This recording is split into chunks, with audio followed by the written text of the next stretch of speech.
إن الحمد لله نحمده ونستعينه ونستغفره ونعوذ بالله من شرور أنفسنا ومن سيئات أعمالنا من يهده الله فلا مضل له ومن يضلله فلا هادي له وأشهد أن لا إله إلا الله وحده لا شريك له وأشهد أن محمدا عبده ورسوله أما بعد فإن أحسن الكلام كلام الله وأحسن الهدي هدي محمد صلى الله عليه وسلم وشر الأمور محدثاتها وكل محدثة بدعة وكل بدعة ضلالة وكل ضلالة في النار. قال الله تعالى في القرآن المجيد والفرقان الحميد بعد أعوذ بالله السميع العليم من الشيطان الرجيم بسم الله الرحمن الرحيم. قل ما أسألكم عليه من أجر وما أنا من المتكلفين إن هو إلا ذكر للعالمين. اللهم صل على محمد وعلى آل محمد كما صليت على إبراهيم وعلى آل إبراهيم إنك حميد مجيد. اللهم بارك على محمد وعلى آل محمد كما باركت على إبراهيم وعلى آل إبراهيم إنك حميد مجيد. رب اشرح لي صدري ويسر لي أمري واحلل عقدة من لساني ويفقهوا قولي رب زدني علما. اے نبی صلی اللہ علیہ وسلم آپ فرما دیجئے میں تم سے اس تبلیغ دین پر کوئی اجر نہیں مانگتا، کوئی اجرت نہیں چاہتا، اور میں تکلف بناوٹی کام کرنے والوں میں سے نہیں ہوں، اور یہ قرآن تو تمام جہانوں کے لیے سراسر نصیحت ہے۔ سورہ صاد آیت نمبر 86 سے 87، 86 to 87۔ حمد و ثنا کے لائق تعریفات اور تسبیحات، تحمیدات اور تحلیلات خالق ارض و سما کے لیے، مالک کون و مکان کے لیے، رازق جن و انسان کے لیے، جو اکیلا وحدہ لا شریک ہے، خالق اور مالک اور رازق ہونے کے ساتھ ساتھ مشکل کشا، حاجت روا، داتا و دستگیر ہے، اور لاکھوں کروڑوں درود السلام ہوں نبی آخر الزماں احمد مجتبیٰ محمد مصطفیٰ صلی اللہ علیہ وسلم کی ذات مقدسہ پر۔ آپ ہادی برحق ہیں، شافع محشر ہیں، ساقی کوثر ہیں۔ دین کے اندر عبادات ہوں، معاملات ہوں، معیشت ہو یا سیاست، ہر معاملے میں ہمارے مقتدا، ہمارے پیشوا، ہمارے رہنما اور ہمارے ہادی امام ہیں تو محمد رسول اللہ ہیں صلی اللہ علیہ وسلم۔ سامعین محترم،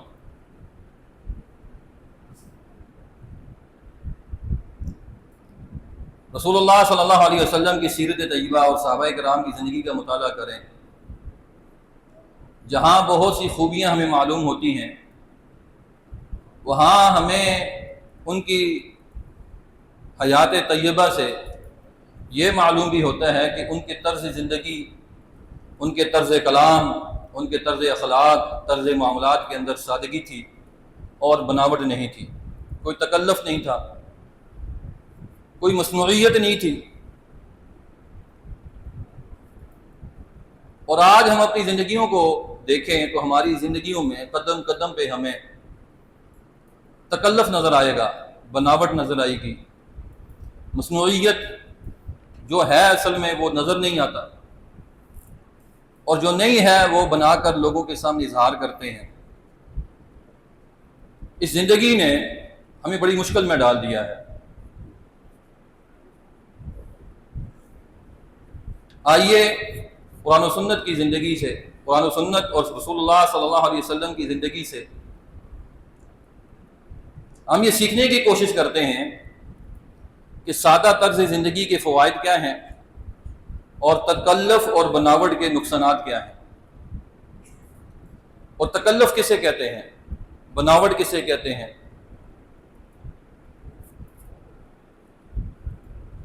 قرآن پاک کی سورہ صاد کی 2 آیات کریمہ میں نے آپ کے سامنے تلاوت کی۔ ان 2 آیات کریمہ پر سورہ صاد کا اختتام ہوتا ہے۔ نبی کریم صلی اللہ علیہ وسلم کو مخاطب کر کے پوری دنیا کو یہ بتایا جا رہا ہے، اے نبی آپ لوگوں کو یہ کہہ دیجئے کہ میں اللہ کی رضا کے خاطر دین کا کام کرتا ہوں۔ دعوت دین ہو، تبلیغ ہو، عبادات ہوں یا دیگر معاملات، مطمع نظر صرف اللہ کی رضا ہے، اور یہ کام میں تم سے کسی بدلے، معاوضے یا اجرت کے طور پر نہیں کرتا۔ دوسری بات، وَمَا أَنَا مِنَ الْمُتَكَلِّفِينَ، اور میں تکلف کرنے والوں میں سے، بناوٹ کرنے والوں میں سے میں نہیں ہوں۔ مفسرین نے اس کے 2 باتیں مفہوم مراد لی ہیں۔ ایک وہ بات جو اللہ مجھے کہتا ہے میں وہی کہتا ہوں، اپنی طرف سے بات بنا کر نہیں کہتا۔ دین میں، وحی میں اپنی طرف سے کوئی بات گھڑ کے میں آپ کے سامنے نہیں بیان کرتا۔ جو اللہ وحی کرتا ہے وہی الفاظ اسی مفہوم میں آپ کے سامنے بیان کر دیتا ہوں۔ ایک مراد یہ ہے۔ دوسرا، جو میں ظاہر میں ہوں وہی باطن میں، اور جو میں باطن میں وہی ظاہر میں ہوں۔ جس طرح میں گھر میں ہوں بعین ہی میں تمہارے سامنے اسی طریقے سے ہوں۔ میری خلوت اسی طریقے سے ہے جس طرح میری جلوت ہے۔ میری تنہائی بھی اسی طریقے سے تمہارے سامنے نمایاں ہے جس طرح تم مجھے محفل میں دیکھتے ہو۔ وَمَا أَنَا مِنَ الْمُتَكَلِّفِينَ، تکلف کرنے والوں کو اور تکلف کی زندگی گزارنے والوں کو، تکلف کا انداز اپنانے والوں کو، تکلف کا اظہار کرنے والوں کو میں نہیں ہوں اور نہ میں سے پسند کرتا ہوں۔ امام ابن کثیر رحمہ اللہ نے کہا یہ بات بھی کہہ دینی چاہیے۔ وما انا من المتکلفین کی تفسیر میں یہ کہتے ہیں کہ ایک عالم دین سے کوئی بندہ یہ سوال پوچھے کہ شیخ محترم حضرت صاحب اس بارے میں آپ کیا کہتے ہیں، آپ کی رائے کیا ہے؟ اگر اسے علم ہے تو وہ بیان کر دے، علم نہیں ہے تو وہ اپنی طرف سے الفاظ کو یا اپنی طرف سے مفہوم کشید کر کے وہ نہ بیان کرے، واللہ عالم کہہ دینا بھی وما انا من المتکلفین کی لسٹ میں سے نکال دے گا۔ اللہ اکبر۔ اسے کیا ضرورت پڑی ہے دین کے اس معاملے میں بیان کرنے کی جس کے بارے میں اسے علم ہی نہیں ہے؟ اور اسی طرح کے ملتا جلتا ایک مفہوم صحیح بخاری کے اندر ہے کہ رسول اللہ صلی اللہ علیہ وسلم نے جس طرح دین کے معاملات میں بعین ہی معاملات میں بھی، تجارت میں بھی، خدمت کے معاملے میں بھی یہ ارشاد فرما دیا، کیا نہینا عن التکلف، کہ اللہ نے مجھے منع کر دیا ہے کہ ہم تکلف کریں۔ اور سلمان فارسی رضی اللہ تعالیٰ عنہ یہ بات ارشاد فرماتے ہیں، نہانا رسول اللہ صلی اللہ علیہ وسلم ان نتکلف للضیف، کہ ہمیں منع کر دیا گیا ہے کہ ہم مہمانوں کے لیے بھی زیادہ تکلف کریں، وہ تکلف جو ہماری زندگی کو مشکل بنا دے، اور اتنا مشکل بنا دے ہم یا مقروض ہو جائیں یا دوبارہ ہم یا ہمارے گھر والے مہمانوں کی مہمانداری سے توبہ کر جائیں۔ یہ معنی ہے تکلف کا۔ تکلف مقروض کر دیتا ہے، تکلف آپ کو درخواہ بنا دیتا ہے، تکلف آپ کے اور میرے اندر زندگی کے احکام یا زندگی کے معاملات گزارنے کو مشکل بنا دیتے ہیں۔ کسی بھی معاملے کے اندر شدت اختیار کرنا، سختی اختیار کرنا، یہ اللہ کو قطعاً یہ پسندیدہ نہیں ہے۔ قربانی گزری ہے، کئی لوگ تو صرف استطاعت ہونے کے باوجود صرف اس وجہ سے رہ گئے ہیں، کچھ تو غربت کی وجہ سے، آمدنی کم ہونے کی وجہ سے وہ رہ گئے ہیں، ان کا عذر اللہ کے ہاں قبول ہے۔ کچھ استطاعت ہے لیکن وہ استطاعت نہیں ہے جو انہوں نے ایک سٹینڈرڈ ان کا بن گیا ہے معاشرے کے اندر کہ کمپٹیشن کا دور ہے، مقابلہ بازی کا دور ہے۔ اگر ہم نے حصہ صرف ڈال دیا، پورا بیگ نہ خریدا، تکڑا بیگ نہ خریدا، خوبصورت جانور نہ خریدا، پلا ہوا بڑا بکرا نہ خریدا اور بہت مہنگا نہ خریدا، تو ہمارا جو سٹیٹس ہے، ہماری جو ویلیو ہے، یہ ہماری جو ناک ہے، یہ کٹ جائے گی، یہ نیچے ہو جائے گی۔ یہ تکلف، اس تکلف نے کتنے لوگوں کو قربانی جیسے عظیم عمل سے محروم کر دیا۔ اس تکلف نے، جو میں نے اور آپ نے اپنا سٹینڈرڈ بنا رکھا ہے، کتنے ہی گھرانوں کے اندر بچے اور بچیوں کی شادیاں ہونے سے رہ گئی ہیں صرف اس تکلف کی وجہ سے۔ ہماری بچی کا، ہمارے بیٹے کا یہ سٹیٹس اتنا ہائی ہو چکا ہے تعلیمی لحاظ سے یا خوبصورتی کے لحاظ سے، یا ہماری مالی حیثیت اتنی زیادہ ہے، یا ہماری خاندانی سٹیٹس اتنا ہائی ہے، مقابلے میں جہاں سے رشتہ آ رہا ہے یا جہاں سے رشتہ لینے جا رہے ہیں وہ ہمارے برابر کے نہیں ہیں، میچ نہیں کر پاتے۔ اس تکلف نے کیا کیا؟ ہمارے گھرانوں کے اندر ہمارے بچوں کو بوڑھا کر دیا۔ وہ باطنی طور پر یا کسی بھی طریقے سے خیالات میں یا کسی بھی عمل میں گناہوں میں مبتلا ہو جاتے ہیں، لیکن ہمارے اس تکلف نے کیا کیا؟ ہمیں اس عظیم خیر سے ہمیں محروم کر دیا یا پیچھے چھوڑ دیا۔ آئیے جلدی جلدی یہ تمہید کے بعد اب بغیر کسی تفصیل اور تشریح کے آپ کے سامنے کچھ آیات اور کچھ احادیث آپ کے سامنے بیان کی جاتی ہیں، تاکہ آپ کے گوش گزار جو میں کہنا چاہتا ہوں وہ اچھی طریقے سے ہو جائے۔ اللہ تعالیٰ مجھے آپ کو عمل کرنے کی توفیق نصیب فرمائے۔ دین آسان ہے، اس کے اندر ہر عمل جو ہے وہ آسان ہے، اور اسلام سلامتی کا ہے اور آسانی کا دین ہے۔ قرآن پاک میں ہے یرید اللہ بکم الیسر ولا یرید بکم العسر، اللہ تم سے آسانی چاہتا ہے، ہر معاملے کے اندر آسانی سے ہر عمل کر لو، اور اللہ تعالیٰ آپ سے دین کے کسی معاملے میں سختی نہیں چاہتا اور نہ کرنا چاہتا ہے۔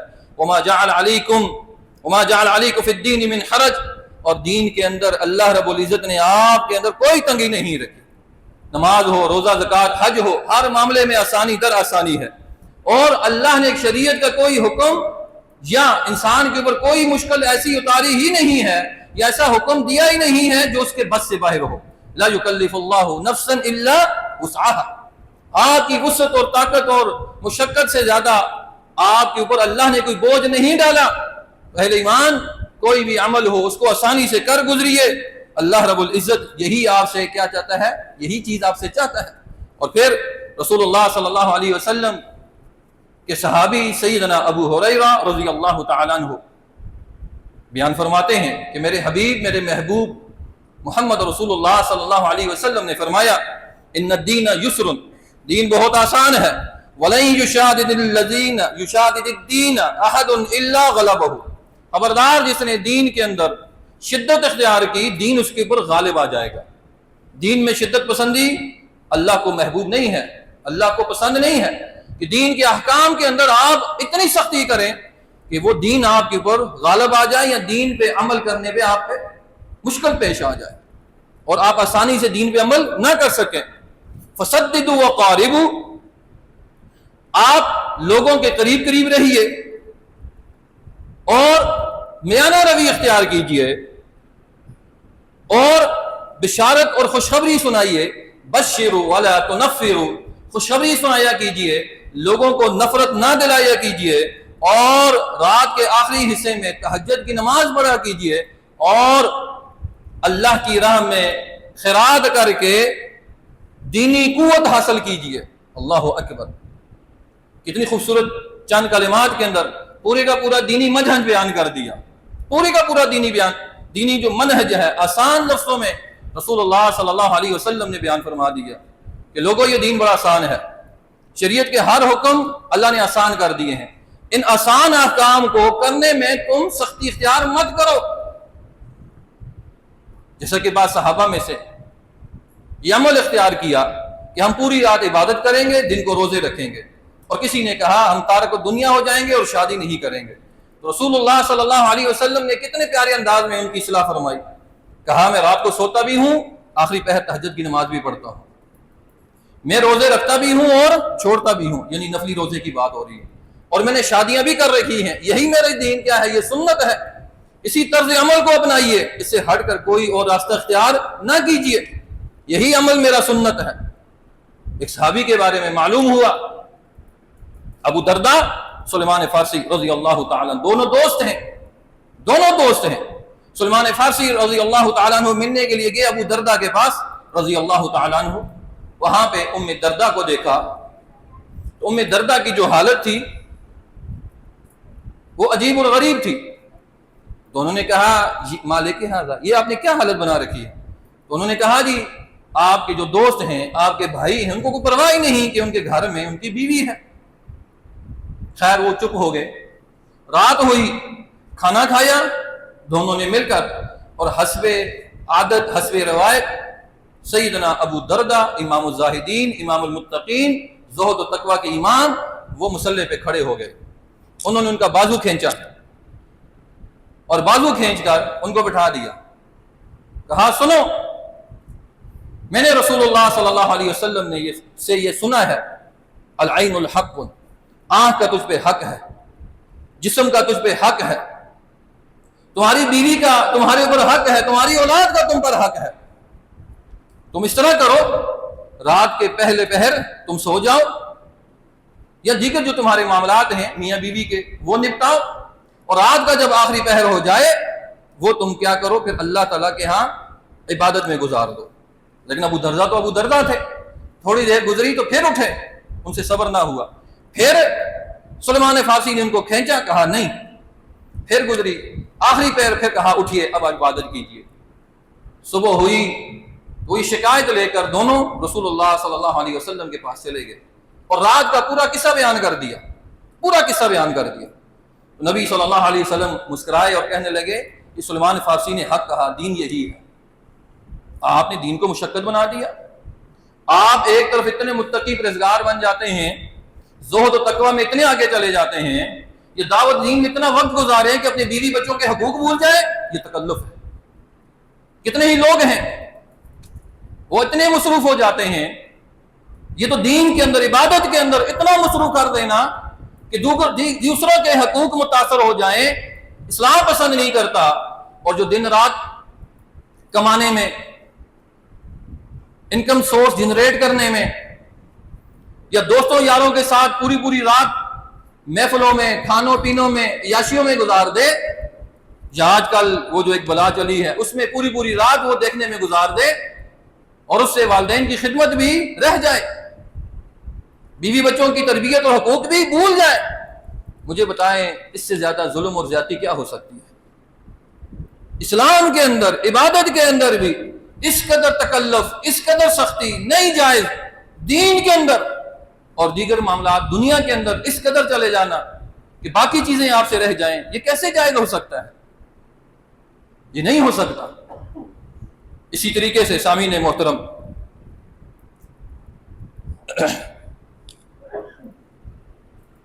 تکلف اس لیے بھی برا ہے، یہ جھوٹ کے دو لبادوں میں سے، جھوٹ کے دو لباسوں میں سے ایک لباس ہے. آئیے اس کو ایک اور انداز سے سمجھنے کی کوشش کرتے ہیں.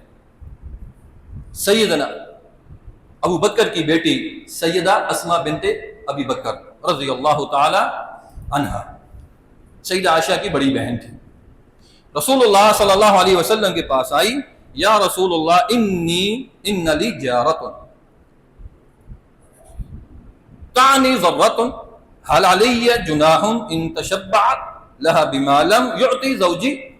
کہ اللہ کے نبی میری ایک پڑوسن ہے، پڑوسن بھی ہے، اگلی بات ہو میری سوکن بھی ہے، پڑوسن ہے اور سوکن بھی ہے، تو کیا مجھے یہ گناہ ہوگا کہ میں اس کو جلانے کے لیے، یعنی جیلیسی کے لیے، اس کو جلانے کے لیے میں یہ کہوں کہ میرے شوہر نے مجھے یہ چیزیں دی ہیں، یا یہ کھلایا ہے یا یہ پلایا ہے، جو کہ اس نے مجھے نہیں دی، نہ مجھے اس نے وہ چیز دی ہوتی صرف سوکن کو جلانے کے لیے.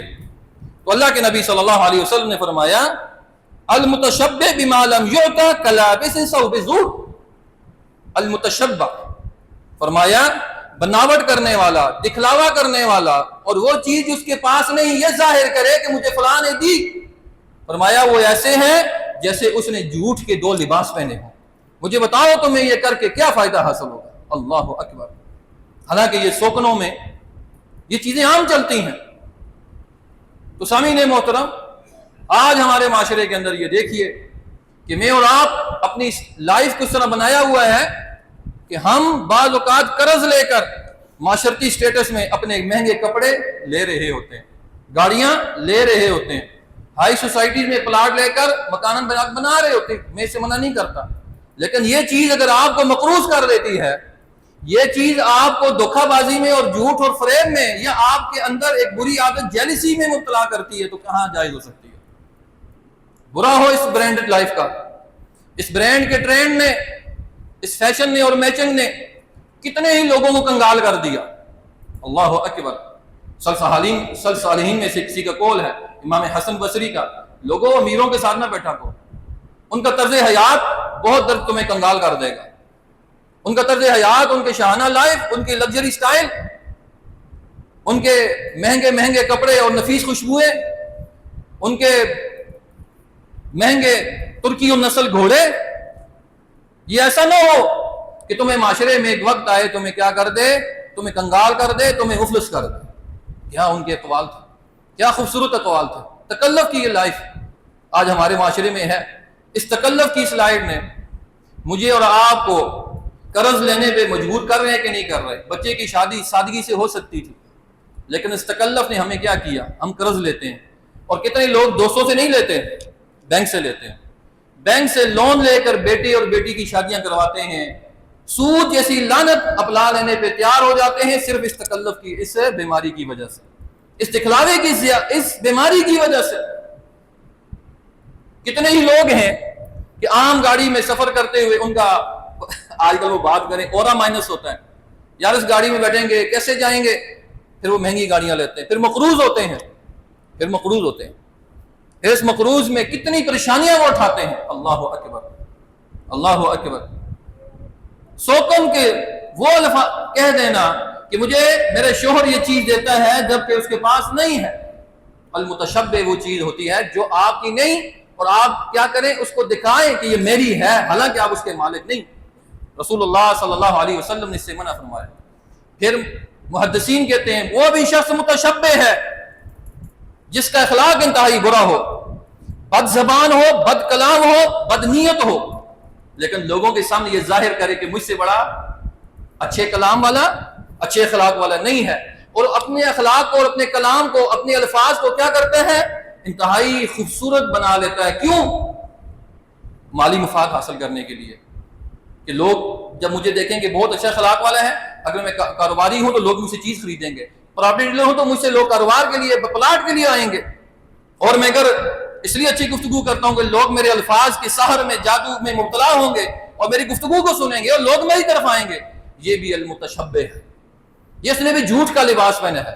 بعض لوگ جھوٹ کا لباس جسم پہ پہنتے ہیں، بعض اپنے گھروں کے اندر لے کے آتے ہیں، اور بعض اپنی شخصیت پہ، بعض اپنی زبان پہ لے کے آتے ہیں۔ اللہ کو یہ قطعاً پسند نہیں ہے۔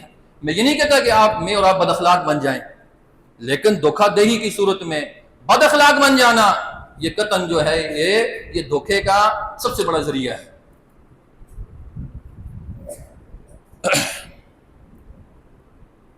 سیدنا عبداللہ بن مسعود رضی اللہ تعالیٰ عنہ فرماتے ہیں ہلاک المتنطعون قالها الثلاثہ، ہلاک ہو گئے تکلف میں غلو کرنے والے، 3 بار رسول اللہ صلی اللہ علیہ وسلم نے ارشاد فرمایا کہ لوگوں جب آپ تکلف کرو گے آپ ہلاک ہو جاؤ گے، آپ اس طرح کرو گے برباد ہو جاؤ گے۔ آئیے ایک اور انداز میں آپ کو سمجھانے کی کوشش کرتے ہیں۔ شقیق رحمہ اللہ بہت بڑے تابعی تھے، کہتے ہیں میں اور میرے دوست ہم سیدنا سلیمان فارسی کے پاس مہمان بن کے گئے، وہاں پہ گئے تو صحابہ تکلف سے پاک تھے، جیسے رسول اللہ تھے نا انام المتکلفین، تو گھر میں جو کچھ تھا مہمان کے لیے فرض ہے جو آپ کے گھر میں استطاعت میں میسر ہے وہ لا کے پیش کر دیں۔ تو اللہ کی طرف سے کوئی ایسا تھا امتحان کہ ان کے گھر میں سوکھی روٹی اور ایک نمکین سی کوئی چیز بنی ہوئی تھی، وہ لا کے سامنے رکھ دی۔ وہ جب سامنے لا کے رکھی تو شقیق کے دوست کہنے لگے کیا ہی اچھا ہوتا اگر ایک خاص قسم کو نام لیا پہاڑی پودینہ، اگر اس پہ وہ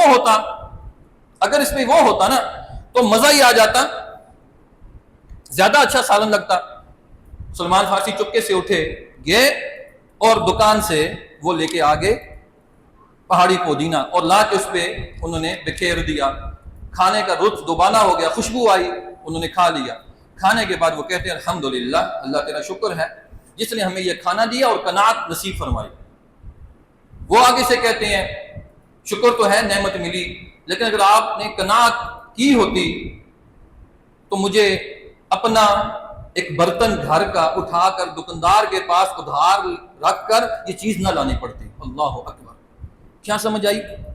مہمان نے ان کو مجبور کر دیا، ان کے پاس پیسے نہیں تھے، پیسے ہوتے تو بہترین کھانا لے کے آتے، تو سلمان کے پاس کھانا نہیں تھا رضی اللہ تعالیٰ عنہ، کھانے کے لیے پیسے نہیں تھے، تو جب مہمان نے ان سے ریکویسٹ کی، کس کی؟ صرف پودینے کی، وہ گئے گھر میں تو ان کے پاس ایک لوٹے کی طرح برتن تھا جو قیمتی تھا، بقال کے پاس گئے، حدیث کے الفاظ ہیں، اس دکاندار کے پاس گئے، سبزی والے کے پاس، وہ کہتے ہیں کہ میرے پاس گنجائش نہیں، میرا مہمان آیا ہے، مجھ سے تقاضا کر رہا ہے اس سلاد کا، آپ مجھے دے دیجئے۔ اس نے وہ گروی رکھا اور وہ دے دیا۔ تو جب انہوں نے یہ بات کی، انہوں نے کہا دیکھو تمہارے اس عمل کی وجہ سے میں کیا ہو گیا؟ مقروض ہو گیا۔ اللہ اکبر! اللہ اکبر! آج دیکھیں میں اور آپ، صحابہ اتنی چیزوں کا بھی خیال کرتے تھے، اتنے بھی تکلف کو پسند، ہمارے ہاں تو بہت ہے، اس تکلف نے کئی لوگوں کے گھروں میں مہمانداری ختم کر دی ہے، بہن بھائی آپس میں نہیں مل سکتے، داماد اپنے سسرال نہیں جا سکتا، میں جاؤں گا اگر اتنا کچھ لے کے نہ گیا بہن کے گھر، بھائی کے گھر، سسرال میں نہ گیا تو لوگ مجھے تانے دیں گے، ایسا ہی ہے۔ تو وہ کیا کرتا ہے؟ فلاں جگہ پارٹی میں، فلاں اگر میں یہ برتھ ڈے وش کرنے کر میں اتنا کچھ ہے تو غلط بات، اگر میں فلاں کی شادی میں، لوگ اپنی دوستوں کی، رشتہ داروں کی بعض اوقات اس مجبوریوں کی وجہ سے شادیوں میں شرکت نہیں کر سکتے، اگر میں نے اتنے پیسے یا اتنا میں بن کے نہ گیا یا کر کے نہ گیا تو مجھے تانے دیں گے۔ اس تکلف نے زندگی ہماری اجیرن بنائی ہے کہ نہیں بنائی؟ مجھے یہ بتا دیجیے، مشکل بنا دی ہے، کتنی مشکل بنا دی ہے ہماری لائف۔ تو آئیے اس خطبہ جمعہ کے اندر ہم یہ آیت تہیہ کرتے ہیں، اپنی اس مصنوعیت، آرٹیفیشل لائف، اسے لکشری لائف میں لگ کر آرٹیفیشل لائف، جو آرٹیفیشل انداز اپناتے ہیں، اس کو ہم چھوڑ دیں، اور آخری حدیث اس کو پڑھتے ہیں اور بات کو ختم کرتے ہیں۔ سیدنا جابر رضی اللہ تعالیٰ عنہ بیان فرماتے ہیں کہ رسول اللہ صلی اللہ علیہ وسلم نے ارشاد فرمایا وَإِنَّ أَبْغَضَكُمْ إِلَيَّ وَأَبْعَدَكُمْ مِنِّي مَجْلِسًا يَوْمَ الْقِيَامَةِ، دن قیامت کے سب سے زیادہ برا شخص اور سب سے زیادہ ناپسندیدہ میرے نزدیک وہ شخص ہوگا، کون؟ السَّسَّارُونَ وَالْمُتَشَدِّقُونَ وَالْمُتَفَيْحِقُونَ۔ السَّسَّارُون، بہت زیادہ باتیں کرنے والا، بہت زیادہ باتیں کرنے والا، باتونی، نان سٹاپ، فل سٹاپ نہیں ہے اس کی باتوں میں، بلا ضرورت، بلا سوچے سمجھے جو گفتگو کرے، حدیث میں اس کو پسندیدہ نہیں سمجھا گیا، اس کو برا سمجھا گیا، بلکہ رسول اللہ فرمایا دن قیامت کو مجھ سے دور رہے گا۔ بے وقوف کی تین نشانیاں: زیادہ بولتا ہے، زیادہ کھاتا ہے، زیادہ سوتا ہے، اور عقل مند کم بولتا ہے، کم کھاتا ہے اور کم سوتا ہے۔ السرسارون، بولتا ہے، جہاں جاتا ہے اپنا دھونس جمانے کے لیے، اپنا روب جھاڑنے کے لیے، اپنی علمیت جھاڑنے کے لیے بڑی بڑی باتیں شیخی بگاڑتا ہے۔ السرسارون والمتشدقون، باتوں میں بناوٹ میں مصنوعی جملے لاتے ہیں، ادھر کے قافیے ادھر کے قافیے میں لاتا ہے، لوگوں پہ روب جھاڑتا ہے۔ والمتشدقون، تیسرا فرمایا یہ المتفیہقون کون ہے؟ فرمایا المتکبرون، جو باتیں اس انداز سے کرے، جو اپنی حیثیت کو لوگوں کے سامنے بڑا بنا کے پیش کرے، اپنے انداز کو بڑا بنا کے لوگوں کے سامنے، اپنے سٹیٹس کو زیادہ ہائی کرے، حالانکہ وہ نہیں، اپنے اخلاق کو، اپنے کردار کو، اپنے معاملات کو بڑا لوگوں کے سامنے بیان کرے، وہ بھی اللہ کے رسول صلی اللہ علیہ وسلم فرماتے ہیں اللہ کو پسندیدہ نہیں ہے۔ اس کے مقابلے میں سب سے زیادہ پسند وہ ہے جو کم گو ہو، قلیل الکلام ہو، اور اچھی نرم اور موقع کی مناسبت سے گفتگو کرنے والا ہو۔ اسی حدیث کا اگلا ٹکڑا کہ سب سے زیادہ قریب مجھ سے وہ شخص ہوگا جس کا اخلاق سب سے زیادہ اچھا ہوگا۔ اللہ اکبر، سب سے زیادہ اخلاق اچھا ہوگا۔ تو سامعین محترم، اللہ تعالیٰ سے دعا ہے اللہ تعالیٰ مجھے اور آپ کو اس معاشرتی مقابلہ بازی کی اس دور کے اندر سادہ طرز زندگی اپنانے کی اور گزارنے کی توفیق نصیب فرمائے۔ ہماری عبادات بھی ٹھیک ہو جائیں گی، ہماری معاملات بھی، ہمارے بچوں کی شادی بیاہ بھی، اور ہماری تعلیم بھی۔ ہم آخری بات تھوڑی سی دکھ والی، کیوں نہیں اپنے بچوں کو سرکاری سکولوں میں پڑھاتے اور مہنگے مہنگے پرائیویٹ سکولوں میں پڑھاتے ہیں؟ کبھی اس پہ بھی غور کیجئے گا۔ کئی والدین اپنے بچوں کی فیسوں کی وجہ سے مقروض ہو گئے، کیوں؟ یہ دیکھیے گا، یہ تکلف کی وجہ سے میں اور آپ سارے یہ اتنے بزرگ بیٹھے ہوئے میرے سمجھ سب ہم ہائی اسکولوں سے پڑھ کے آئے ہیں، کیا ہم جاہل رہ گئے ہیں؟ مجھے یہ بتائیے، کیا ہمارے پاس علم نہیں ہے؟ الحمدللہ، میں اپنا تو نہیں کہتا، آپ مجھے سب سے زیادہ بعمل نظر آتے ہیں، جتنا پڑھا ہے اس سے کہیں زیادہ آپ کے اندر عمل ہے، اس سے کہیں زیادہ تقویٰ ہے، پرہیزگاری ہے، خوف خدا ہے، للہیت ہے۔ مجھے بتائیں ان مہنگے سکولوں نے میرے اور آپ کے بچوں کو تقویٰ دیا، پرہیزگاری دی، والدین کی رسپیکٹ دی، 5 وقت کا نمازی بنایا، بااخلاق بنایا، یا ان کو مقابلہ بازی کی دوڑ میں لا کے رکھ دیا؟ حتیٰ کہ اسلامی سکول کے جو اپنے آپ کو ظاہر کرتے ہیں کہ ہم اسلامک ایجوکیشن دیتے ہیں، میں نام نہیں لیتا، ان اداروں کے اندر بھی فیشن اور میچن کی کتنی مقابلہ بازی ہے، کس قدر تکلفانہ زندگی وہ لائف بچوں کی ذہنوں میں ڈالتے ہیں، کبھی دیکھا ہے؟ اللہ سے دعا ہے اللہ تعالیٰ مجھے آپ کو ان چیزوں سے نکالے اور ہماری زندگی کو آسان بنائے۔ الدین اليسر، دین آسان ہے، آسان زندگی اللہ کو بڑی محبوب ہے، ہر چیز آسان ہو جائے گی۔ اللہ مجھے آپ کو عمل کرنے کی توفیق نصیب فرمائے۔ اللہ میرے عبادات کو اور آپ کی عبادات کو اور قربانی اور دیگر ہم نے مناجات کی ہیں، جنہوں نے حج کیا ہے اور جنہوں نے عمرے کی ادائیگیاں کی ہیں، اللہ سب کو اپنی بارگاہ میں قبول اور منظور فرمائے۔ وآخر دعوانا الحمد للہ رب العالمین۔